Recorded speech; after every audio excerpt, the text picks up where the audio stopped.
Jeesus ja Jeruusalemm. Milline oli Jeesuse suhe Jeruusalemmaga?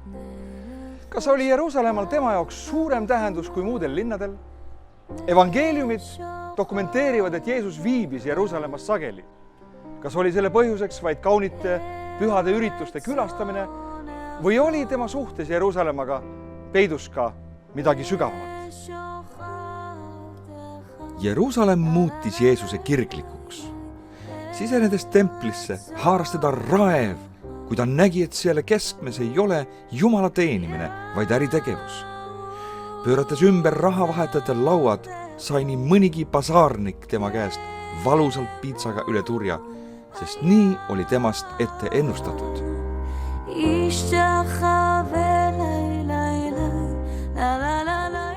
Vaadates siit Õlimäe nõlvalt Jeruusalemma panoraami, nägi Jeesus prohvetlikult ette linna hävingut ja nuttis tema pärast. Jeruusalemm omalt poolt ei olnud Jeesuse vastu just väga sõbralik. Siin kohtas ta tugevat vastuseisu oma õpetusele religioosse ja poliitilise koorekihi poolt. Ja isegi siis, kui ta tervendas Jeruusalemma haigeid, ei olnud ta just mitte kõige soojemalt vastu võetud. Vähemalt 2 korral tuli tal põgeneda, et päästa oma elu, kui juudid maast parajaid kive otsisid, et teda surmata. Aga ometi riskis ta, et tulla siia jälle ja jälle tagasi. See ajas tema jüngrid segadusse. Miks tahtis Jeesus tulla siia tagasi, kui tema elu oli siin ohus?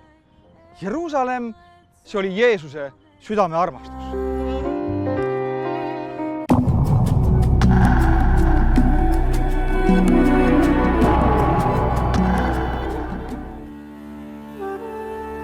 Kui Jeesus oli sündinud Petlemas, toodi ta 8 päeva möödudes tema jumalakartlike vanemate poolt templisse Moosese seaduse kohaselt esmasündinu pühitsemiseks. Vanemate üllatuseks aga astub nende juurde prohvetlik Simeon ja jumalakartlik Hanna, kes mõlemad ennustavad ette Jeesuse saatust kui Jeruusalemma ja kogu maailma lunastajat. Juba noorukina armastas Jeesus viibida Jeruusalemmas sedavõrd, et unustas ennast tervelt 3 päevaks templisse. Kui meeleheitlikud otsivad vanemate lõpuks leidsid, kirjatarkade keskelt olid nad pehmelt öeldes pahased. Kuid Jeesuse vastus neile oli väga üllatav. Miks te mind otsite? Kas te ei teadnud, et ma pean olema neis paigus, mis on minu isa päralt?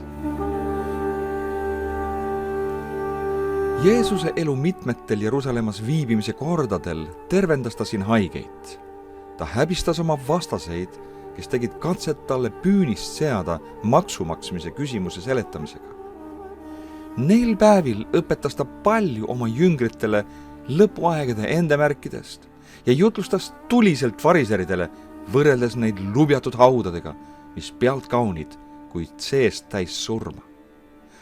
Ööbis ta aga Laatsaruse juures Betaania külas, mis on teisel pool Õlimäge, nagu enamus palverändurid, sest linnas oli rohkete külaliste tõttu väga kitsaks jäänud.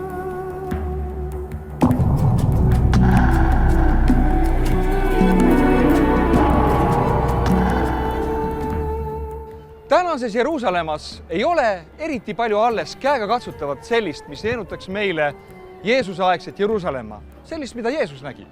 Aga täna, mida mööda ma kõnnin, on Jeesuse aegne Wall Street. Kui Jeesus tuli omaaegsesse Jeruusalemma ja külastas templit, siis ta kõndis neid samu sillutise kive mööda. Võib-olla ostis ta midagi sellistest butiikidest, mida me näeme siin minu paremal käel, ja läks üles mööda treppi templisse, mida meenutab meile see sillus, mis on alles jäänud, mida kutsutakse selle arheoloogi nime järgi Robinsoni kaareks, kes seda esimesena märkas. Üks põnevamaid arheoloogilisi kohti Jeruusalemmas on just siin. 2000 aastat hiljem võime evangeeliumist lugeda siin juhtunut, vaadates neid samu trepiastmeid, mis viivad nendesse tiikidesse, kus toimus järgmine sündmus. Pärast seda oli juutide püha ja Jeesus läks Jeruusalemma. Aga Jeruusalemmas on lambavärava ligi tiik. Seda hüütakse heebrea keeli Betsataks. Sellel on 5 võlvitud hoonet Neis lamas hulk haigeid, pimedaid, jalutuid, kõhetuid, kes ootasid vee liikumist. Siin lamasid haiged oma vooditel, oodates inglit, kes tuleb vett segama. Inglit aga ei tulnud, kuid tuli hoopis kõikide inglite issand.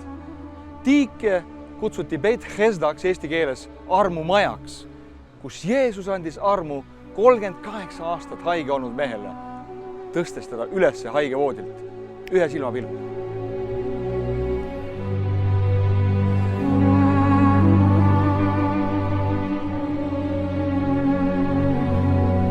Siit arheoloogilise maamassi läbilõikest on selgesti näha, et Jeesuse aegne maapind oli lausa mitukümmend meetrit allpool tänasest. See ilmestab selgesti seda, mida on teinud lugematud linna vallutused. Jeruusalemm oli Jeesuse ajal Juudea Rooma provintsi ääreala keskus. Juutidele oli see aga vaimne keskus, kuhu vooris mitu korda aastas palverändurid kogu maailmast, sest just mõnikümmend aastat tagasi oli valminud Herodese suure joonelise templi rekonstruktsiooni projekt.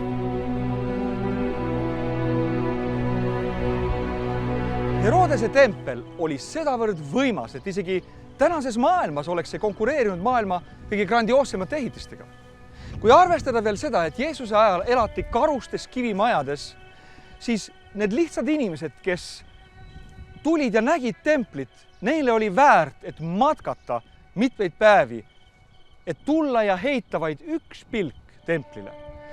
Josifus aga kirjeldab templit ja ta ütleb kõike ülivõrretes. Ta maalib meile pildi selle vaatamisest kui kirgas valgest lumisest mäetipust, kui kullasäras päikesest kiirgavast ehitisest, millelt lausa inimene oli sunnitud pilku ära pööramine. Nii säras see ehitis.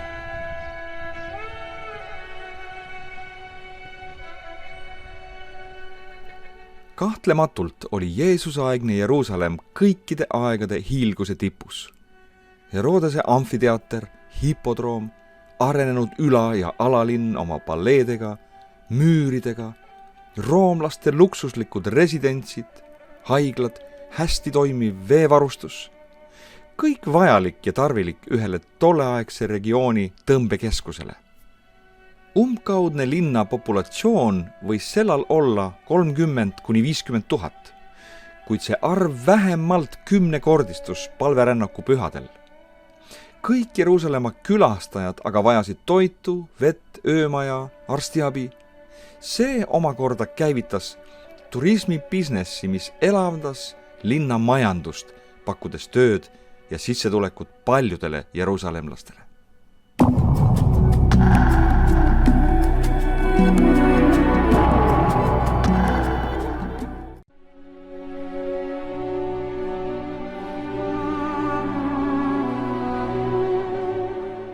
Jeesus valis kogu inimkonna lunasse tööks Jeruusalemma.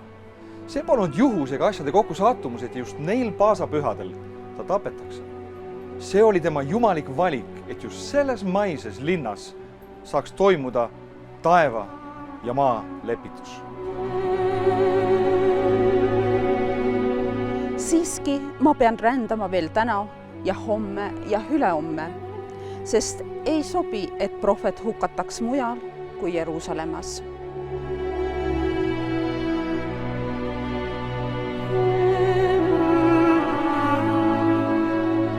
Kui Jeesus eesliga õlimeelt alla Jeruusalemma ratsutas, olid Jeruusalemmas parajasti juutide kõige rahvarohkemad pühad, paasapühad. Pühade jooksul ohverdati templis kuni 2 miljonit ohvrid alle. Linn kihas ligi 500 miljonist palverändurist, kuid linna tulid ka alati ülempreestrid, kuningas Herodes Antipas ja kõige suurema Rooma võimu kandja prefekt Pontius Pilatus, kes isiklikult valvas korra üle. Oli ju Jeruusalemm neil päevil kui plahvatusohtlik püssirohutünn, mis vajas katastroofiks vaid tillukest sädet.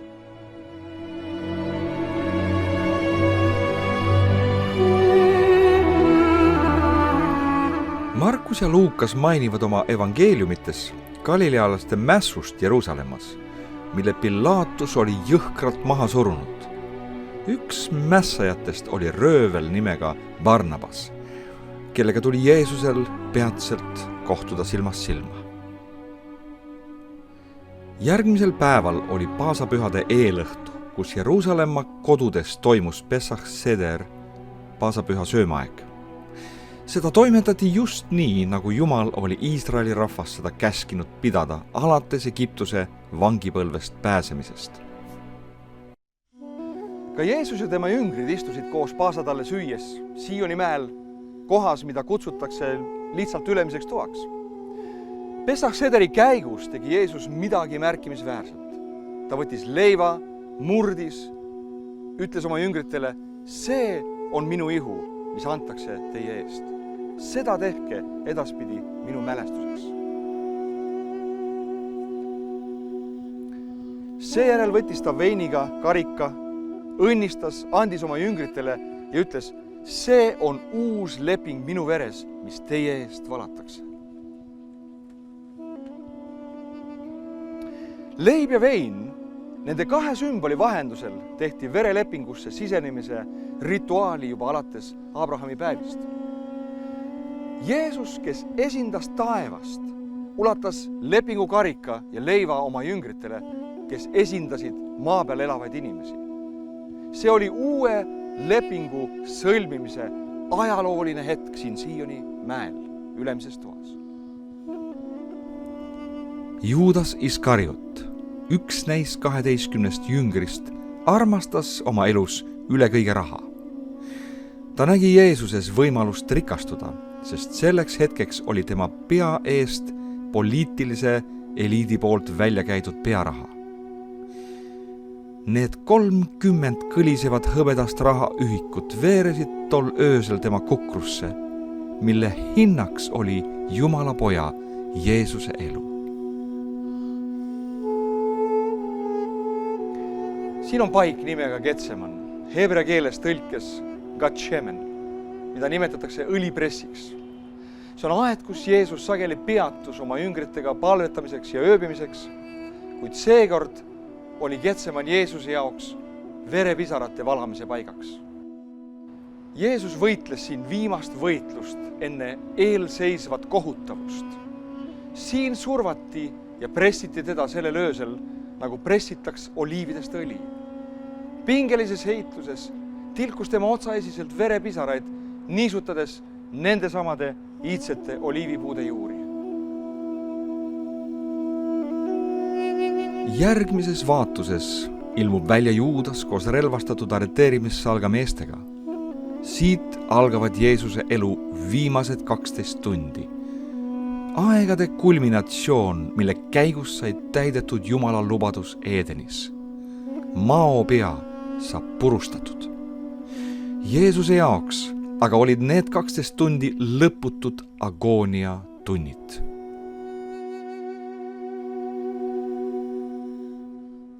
Siin tänases Kukelaulu kirikus asus Jeesuse ajal ülempreester Kaifase residents, koht, kuhu toodi Jeesus esmalt peale Getsemanis arreteerimist.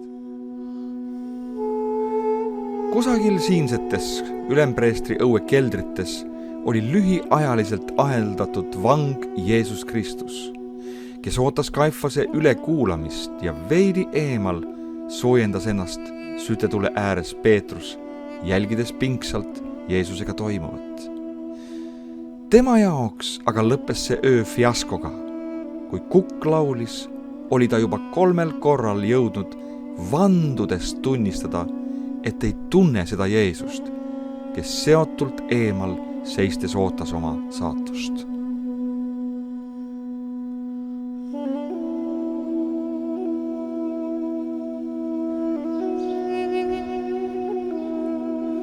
Kuna aga juutidel ei olnud õigus kedagi surma mõista, pidi Jeesuse dilemma saama lõppvaatuse ikkagi maavalitse Pilatuse juures. Neil varajastel hommikutundidel marssis läbi linatänavate rahvaülemate ja preestrite delegatsioon Antiohia kindlusesse, kust resideerus Pilatus. Kuidas aga leida surmasüüd süütumale kohtunik Pilatuse ees? Pilatus ei soovinud mingil määral osaleda juutide religioossetes mängudes. Seda teadis religioosne eliit hästi. Ainus võimalus oli palgata valesüüdistajad, kes osavalt sepistasid Jeesuse vastaseid valesüüdistusi. Elukogenud Pilaatus ei olnud aga kunagi varem näinud seda, et surmasüüga süüdistatav ei ütleks oma kaitseks ainsatki sõna ja ta ei ole palganud ainsatki tunnistajat, kes tema kasuks kostaks. Kas sa ei ütle enda kaitseks midagi, küsis Pilaatus imestusega Jeesuselt. Loo grand finaal päädis juutide survel Pilaatuse otsusega mõista Jeesus surma ristilöömise läbi. Ta ei tahtnud riskeerida enam ühegi galilealasega, sest alles hiljuti tuli tal 18 Galilea mässulist lüüa ristile. Ka see galilealane võis tähendada potentsiaalset ohtu, sest vaid mõned päevad tagasi oli rahva hulk teda Õlimäe nõlvalt laskudes tervitanud kui kuningat. Nii lõigi Pilaatus Jeesuse risti igaks juhuks. Olles segaste tunnete küüsis selle rabi surmamõistmise pärast, tundis ta ennast kusagil sisemas ikkagi süüdlasena. Igaks juhuks laskis ta kiiresti tuua kätepesu anuma, otse kui saaks oma käte pesemisega puhtaks pesta ennast ilmsüüta Jumala poja surmamõistmisest. Pilaatuse käte pesemist pealt vaatavad juudisoost rahva esindajad aga kuulutasid valjuhäälsena: tema veri tulgu meie ja meie laste peale. Milline meeletu palve kutsuda süüta mehe veresüü enda ja kogu oma rahva peale. Selle täitumist on võinud kogu maailm tunnistada 2000 aasta jooksul juudi rahva rohketes kannatustes, nende vastu toime pandud pogrommides ja Hitleri holokaustis.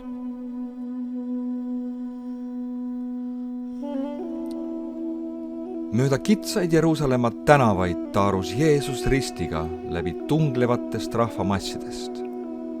Tema tee viis Golgata mäekünka poole täitma oma ülimat saatust. Räsituna öisest peksust ja roosa haavadest, mis olid tema selja muutnud küntud põllu sarnaseks, nõrkes ta ihuteel ja tema edasise teekonna ristikandmise au anti kellelegi Siimonale Küreneest. Ja kui nad jõudsid paika, mida hüütakse Golgataks, see tähendab pealuu asemeks, andsid nad Jeesusele juua sapiga segatud veini. Kui ta seda oli maitsnud, siis ta ei tahtnud juua. Aga kui nad tema olid risti löönud, jagasid nad liisku heites ta rõivad omavahel ja istusid maha ning valvasid teda seal. Jeesuse kannatamisega seotud paiku on täna raskelt täpselt määratleda. Liiga vähese pühakirja kirjelduse, linna piiride nihkumise või muude asjaolude tõttu.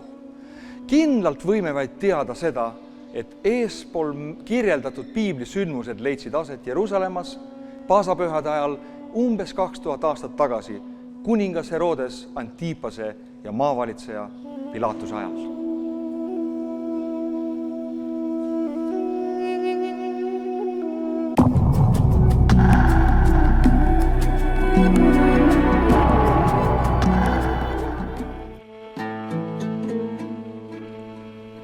Mida õieti kujutas endast ristilöömine?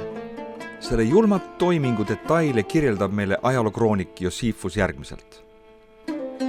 Ristilööjate esmane osavus oli naelte löömises läbi käte ja jalgade. Seda tuli teha osavalt, nii et naelad ei läbistaks olulisi veresooni ja ohver piinleks võimalikult kaua ristil rippudes. Ristiröödud ohvrid alandati, lüües need ristile täiesti alasti. Mehed näoga väljapoole, naised näoga risti poole. Ristilööjad olid osavad timukad, kes oskasid kontrollida seda, kuidas ohver ristil võimalikult kaua elaks või vajaduse korral kiirelt sureks.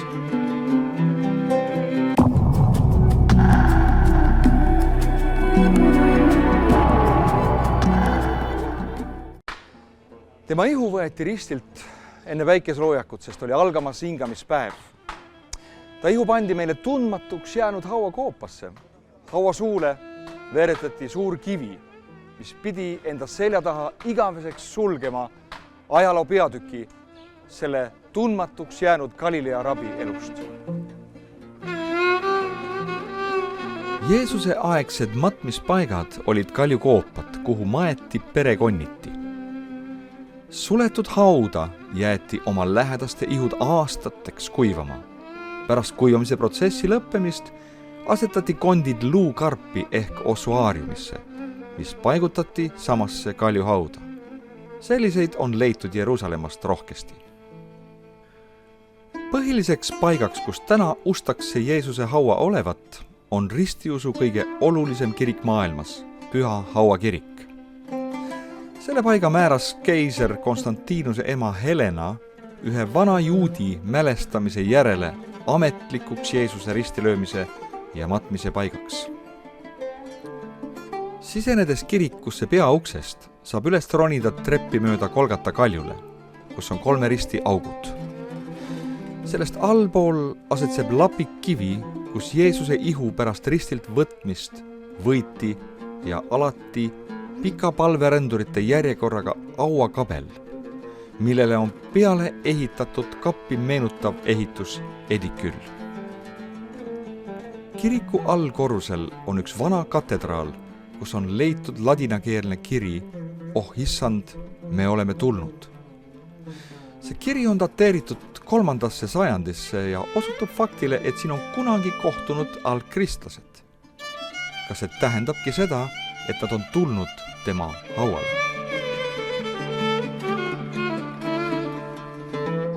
Seda kirikut on põletanud tuled, lammutanud maavärinad ja valutanud islami valutajad, lõhkudes seda sageli täiesti maatasa. See kirik seisab täna Via Dolorosa lõppjaamas mälestuseks sellest, kuidas Jeesus taarus siia oma kannatuse teel ristiga ühel päeval ja suri siin, andes oma elu kogu maailma eest. Selle kiriku pärast on alustatud 5 ristisõda, enam kui ühegi teise kiriku pärast kogu maailmas.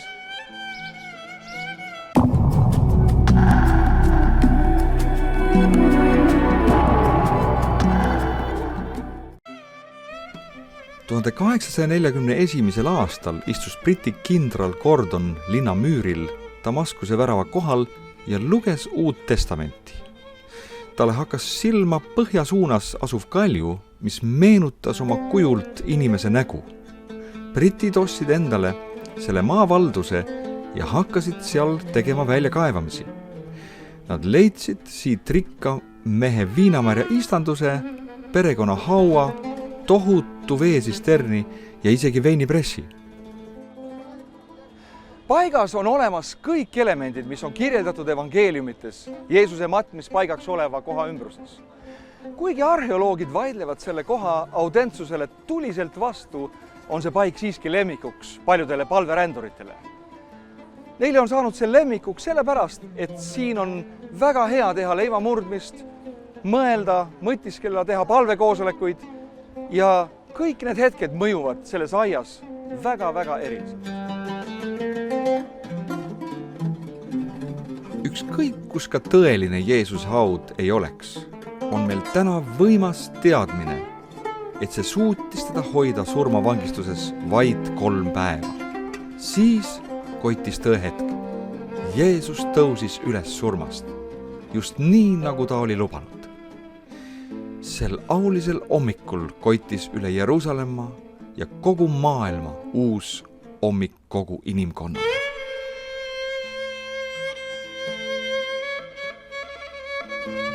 Peale oma ülestõusmist ilmus ta oma jüngritele järgneval 40 päeva jooksul, kõndides läbi lukustatud uste ja andes neile viimaseid instruktsioone.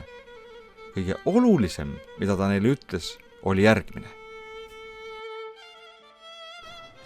Kui siis Jeesus viibis koos nendega, keeles ta neil Jeruusalemmast lahkuda, käskides jääda ootama isa tõotust, mis teie olete minult kuulnud.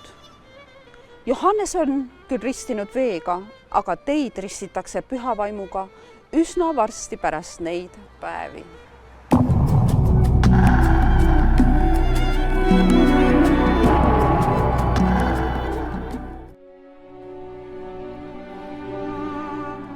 Kuid siis see juhtus. Ühel päeval nad kohtusid üles tõusnud Jeesusega Õlimäel. Saabus hetk Jeesuse taevasse minekuks. Kui Jeesus seda oli öelnud, tõsteti ta nende nähes üles ja pilv varjas ta nende silme eest. Kui nad taevasse vaatasid tema minekut, vaata, siis seisis nende juures 2 valgesrõivaid meest, kes ütlesid: Galilea mehed, mis te seisate siin ja vaatate üles taevasse? See Jeesus, kes teilt võeti üles taevasse, tuleb samal kombel, nagu te nägite teda taevasse minevat.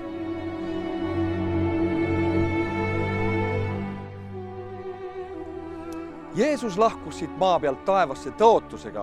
Ta tuleb tagasi just selliselt, nagu te nägite teda ära minevat. Sakaria lisab veelgi täpsema Messia tagasituleku sündmuse kirjeldusele. Sel päeval seisavad ta jalad Õlimäel, mis on Jeruusalemma ees ida pool. Ja Õlimägi lõheneb keskelt pooleks idast läände väga suureks oruks, sest pool mäge vajub põhja poole ja teine pool mäge vajub lõuna poole.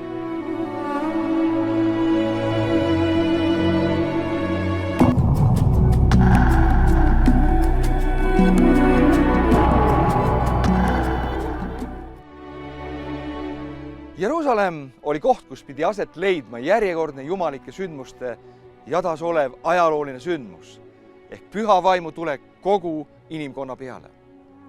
Seda oli ette ennustanud juba prohvet Joel, et viimaste päevade tundemärgiks saab olema just püha vaimu valla pääsemine kogu inimkonna üle.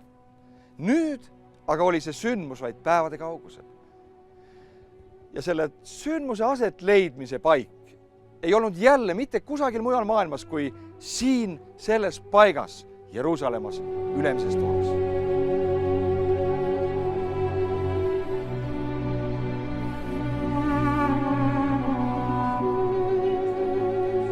Peale Jeesuse ülestõusmist saab Jeruusalemmast ülioluline linn. Nüüdsest ei ole siin vaid tempel ja judaismi tuiksoon, vaid Jeesuse Kristuse koguduse uue elu keskus. Siin kõnnib Peetrus templisse palvusele ja vaid tema varju libisemine üle tee ääres olevate haigete tervendab nad. Siit algab variser nimega Saulus kiusama taga Jeesuse järgijaid, kes põgenevad ümberkaudsetesse linnadesse ja viivad üliolulise sõnumi Jeesusest ka muudesse paikadesse.